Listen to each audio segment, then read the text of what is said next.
Assalamualaikum warahmatullahi wabarakatuh. Yuk siap-siap untuk belajar hari ini. Berdoa terlebih dahulu ya. Semoga kegiatan kita hari ini mendapat kemudahan dan juga keberkahan. Berikut.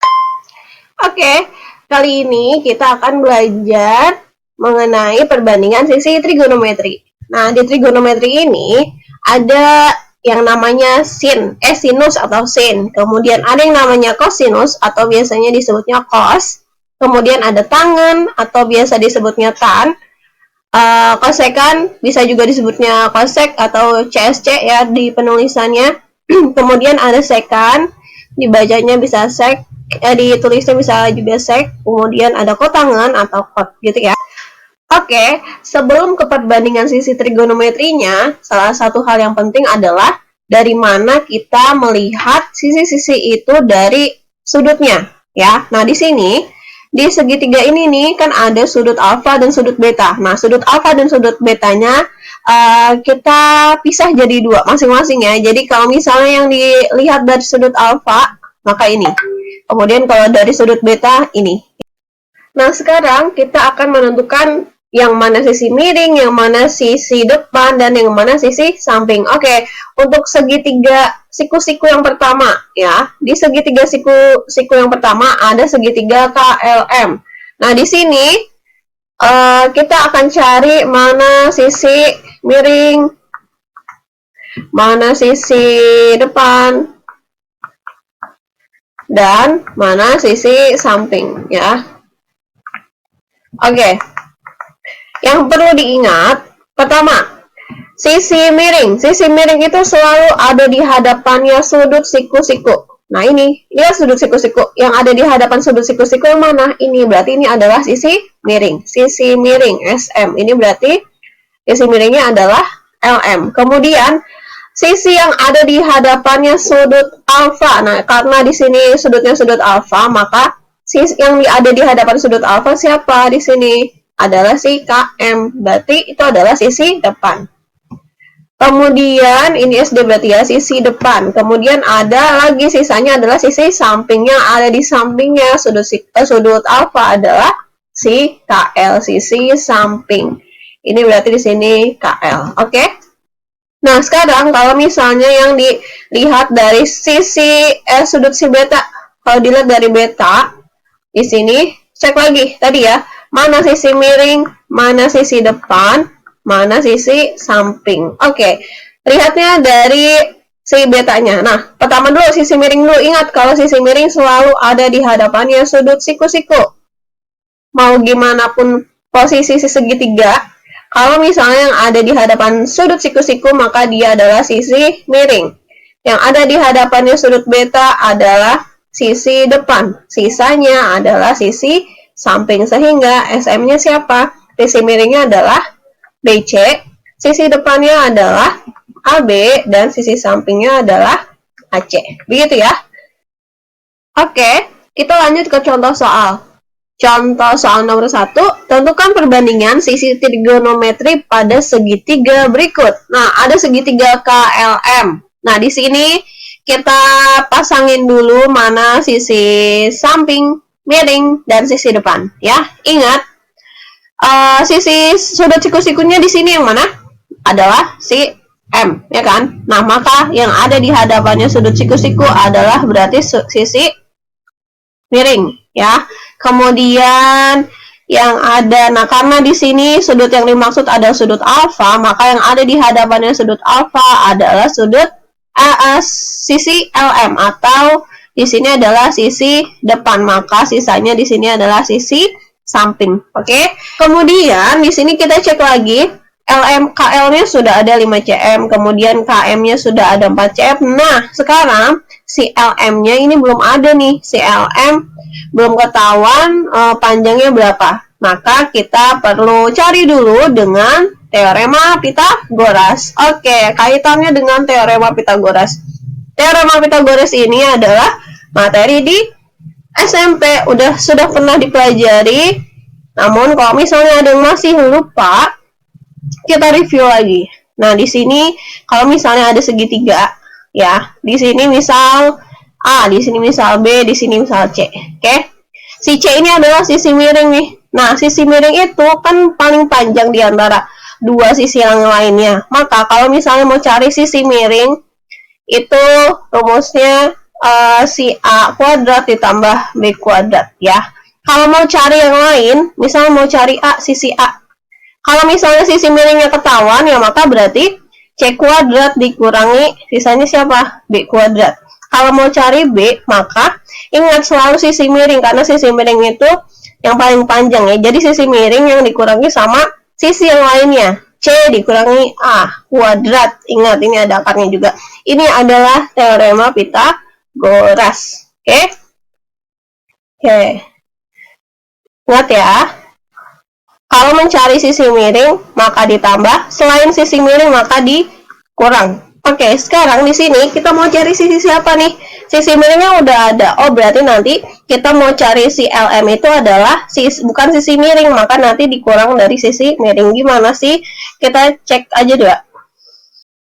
LM sama dengan akar dari sisi miringnya siapa? Sisi miringnya si KL, maka KL kuadrat dikurang sama KM. KM kuadrat sama dengan KL-nya berapa? KL-nya 5 kuadrat dikurangi KM-nya 4 kuadrat.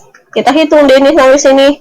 5 pangkat 2, 25 dikurangi 4 pangkat 2, 16 sama dengan akar dari 9. 25 dikurangi 16, 9, maka 3 cm. Kita keep dulu nih. Oke. Kemudian kita akan tulis masing-masing perbandingan sisi trigonometrinya. Oke, yang pertama kita punya sin. Karena di sini sudutnya sudut alfa, maka di sini sin alfa sama dengan sin itu yang perlu diingat adalah sin demi sisi. Sin demi ya, sin itu artinya depan miring. Sisi depannya siapa? Sisi depannya 3, miringnya berapa? 5 gitu ya. Kemudian cos itu cos alfa, cos sami samping miring, sampingnya 4, miringnya 5. Kemudian tan alfa tadesa, D per sa, depannya 3, sampingnya 4. Nah, kemudian kebalikannya sin itu ada kosekan atau kosek alfa, tinggal dibalik aja nih. Berarti mi per D sama dengan 5 per 3. Kemudian kebalikannya cos itu ada sekan. Sekan alfa itu adalah miring per samping. Sama dengan miringnya 5, sampingnya 4. 5 per 4. Kemudian kotangan itu kebalikannya si tangan, maka sa per D. Sa-nya 3. D-nya 4. Oke, selesai. Maka ini adalah perbandingan trigonometri dari sisi segitiga KLM. Oke, selanjutnya di soal nomor 2, di sini kita punya segitiga PQR. Nah, di sini sudah diketahui sisinya adalah PR10, kemudian PQ20, sisanya yang belum diketahui adalah si RQ. Oke, selalu ya. Karena kita di sini mau menentukan perbandingan sisi trigonometri, kita cek dulu mana sisi miring, mana sisi depan, dan mana sisi samping. Masih ingat? Ingat, yang di hadapan sudut siku-siku itu adalah sisi miring. Yang di hadapan sudut yang dimaksud adalah sisi depan. Kemudian sisanya di sini adalah sisi samping. Oke, karena di sini sisi miringnya belum diketahui, maka harus kita cari terlebih dahulu. Dengan cara apa? Dengan cara teorema Pythagoras. Karena si RQ ini adalah sisi miring, maka nanti kita mengerjakannya adalah penjumlahan ya. Penjumlahan dari dua sisi yang diketahui. Kalau selain sisi miring, maka itu dikurang. Nah, sekarang di sini ada sisi PQ kuadrat ditambah, karena dia sisi, kita mau cari sisi miring maka ditambah. Kemudian PR kuadrat, so PQ-nya 20 kuadrat ditambah PR-nya 10 kuadrat sama dengan akar dari 20 pangkat 2, 400. Kemudian 10 pangkat 2, 10 kali 10, 100. Maka ditambahin deh nih.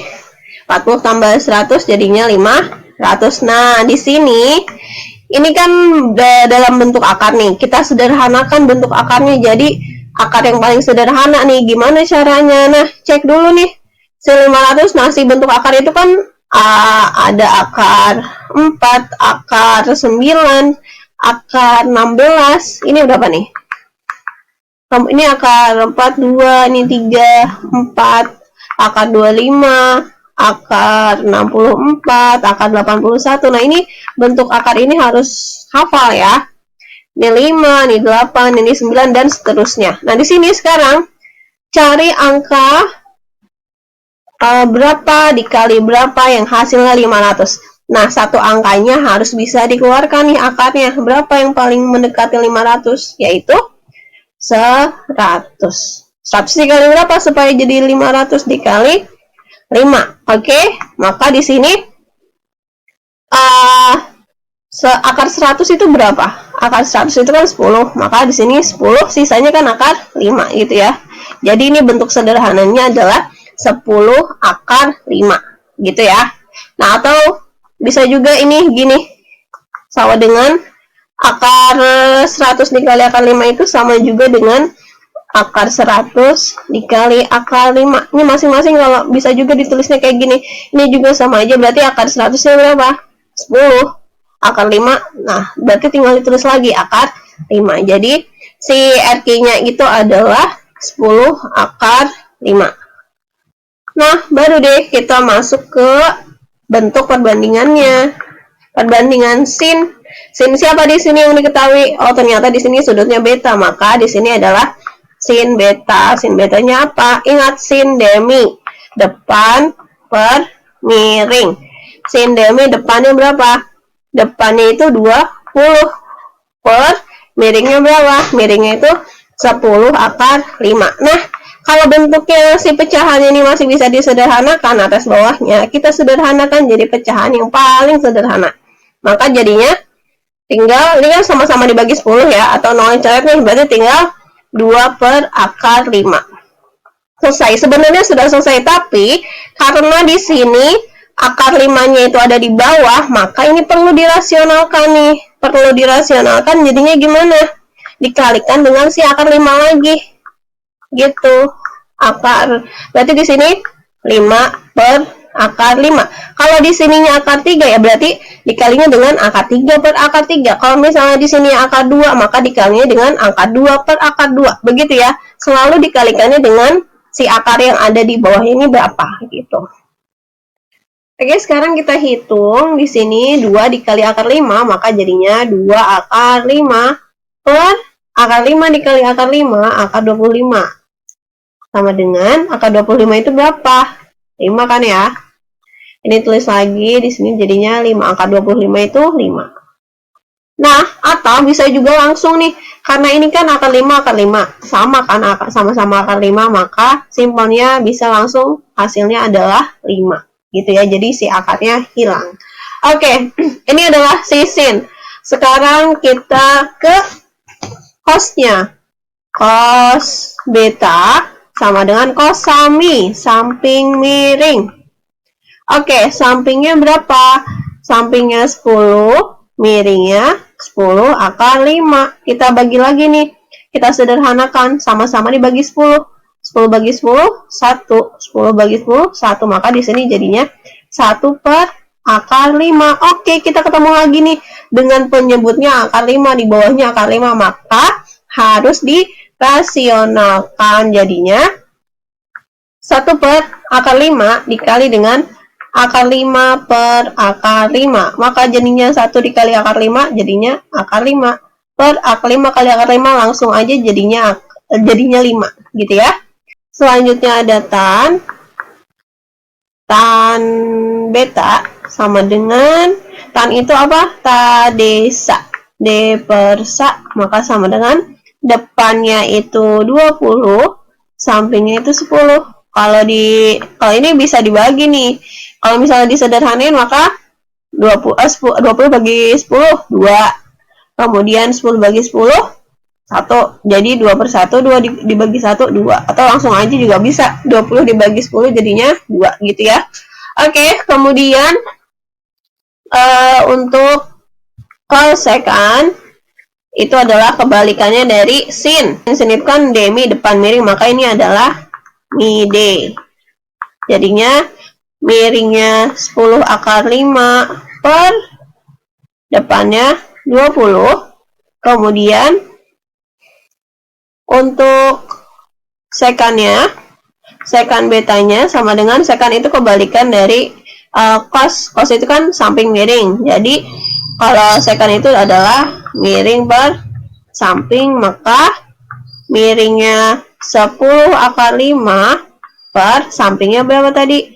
Sampingnya itu adalah 10 ya. Sampingnya 10, maka tulis sini 10. Jadi sama dengan sama-sama dibagi 10, 1, sama-sama dibagi 10, 1. Jadinya tinggal akar 5. Ini juga boleh disederhanakan, dibagi 10, 1, dibagi 10, 2. Gitu kan ya. Jadi tinggal akar 5 per 2. Kemudian ada kotangan. Kotangan beta sama dengan kebalikannya tan. Tan itu kan desa. Desa, maka ini adalah seperti. Jadi sampingnya adalah 10, depannya adalah 20. Sama-sama dibagi 10, dibagi 10, jadinya 1/2. Oke? Begitulah untuk yang nomor 2. Kita tandain dulu. Tadi untuk sinnya, sin demi. Ya, kita dapat 2 per akar 5. Atau di bentuk rasionalnya jadinya 2 akar 5 per 5. Kemudian kosami. Hasil akhirnya kita dapat akar 5 per 5. Kemudian tandesa kita dapatnya 2. Kemudian ini koseknya kebalikannya, dapatnya ini, sekannya kita dapat ini, kotangan betanya kita dapat setengah. Oke? Next. Oke, untuk contoh soal terakhir, di sini diketahui perbandingan sin gamma sama dengan 5/13. Tentukan perbandingan trigonometri yang lainnya. Nah, gini.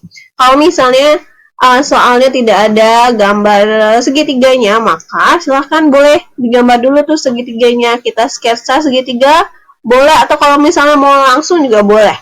Karena di sini yang diketahuinya adalah gamma sudutnya, maka kita taruh di sini deh gammanya ya. Nah, ingat, sin gamma sama dengan 5/13. Artinya sin itu kan apa perbandingannya? Sin itu kan perbandingannya sin depan miring, ya kan? Maka depannya adalah 5, berarti di sini nih 5. Kemudian miringnya 13. Nah, maka ini kan belum ada nih berapa gitu kan ya. Maka sisi yang di sampingnya ini harus kita cari dulu. Nah, di sini berarti tadi sisi miring sama dengan 13, sisi depan sama dengan 5, sisi samping yang akan kita cari berapa, gitu ya. Maka sisi N-nya ini kita cari dulu nih. N sama dengan, nah ingat, karena si N ini bukan sisi miring, maka ketika dicarinya dengan teorema Pythagoras, kita kurang nih. Jadi 13/2 dikurangi 5/2 sama dengan 13 kali 13, 169 dikurangi 5/2, 25. Sama dengan, ini dikurangi berarti 144. Akar dari 144 adalah 12 cm. Enggak ada sentimeternya, 12 aja ya. 12. Nah, jadi si N-nya ini adalah 12. Baru kita masukin ke perbandingan yang lainnya. Nah, di sini kalau misalnya kan pakai teorema Pythagoras nih untuk mencari satu sisi yang belum diketahui. Nah, biasanya perlu diingat juga nih, ada triple Pythagoras. Triple Pythagoras. Nah, supaya apa sih? Supaya nanti ini boleh dihafalin, atau kalau misalnya mau pakai cara seperti ini juga boleh ya. Jadi kalau misalnya ada 3, ada 4, ada 5, ada 3, ada 4, pasti sisi miringnya nanti 5. Kemudian ada berapa lagi ya? 5, 12, pasti nanti sisi miringnya 13. Kemudian Kalau misalnya diketahui sisi miringnya misal 25, terus sisi lainnya 24, nah satu sisinya itu pasti nanti ada 7. Nah ini adalah triple Pythagoras. Jadi sudah pasti tiga ini sepaket nih, mereka ini sepaket. Nah ini nanti boleh dihafalin, atau mau misalnya pakai cara dihitung juga boleh. Nanti bisa lihat lagi ya, triple Pythagoras itu ada apa aja. Oke, nah sekarang kita lanjut perbandingan sisi yang lainnya. Berarti ada cos gamma sama dengan cos sami, samping miring. Sampingnya tadi baru kita cari, yaitu 12, berarti 12 per miringnya 13. Selanjutnya kita cari tan gamma, tan desa sama dengan depannya 5, sampingnya 12. Kemudian ada kosekan gamma sama dengan kosekan itu kebalikannya dari si sin, berarti jadinya 13 per 5. Kemudian ada sekan gamma kebalikannya cos, maka jadinya 13 per 12. Satu lagi ada patangan gamma sama dengan kebalikannya dari tan, maka jadinya 12 per 5. Oke, sekian pembelajaran hari ini. Jika ada masih yang belum paham, silahkan disimak lagi videonya, atau bisa tanya di kolom komentar atau via WhatsApp. Sampai ketemu di pembelajaran selanjutnya. Wassalamualaikum warahmatullahi wabarakatuh.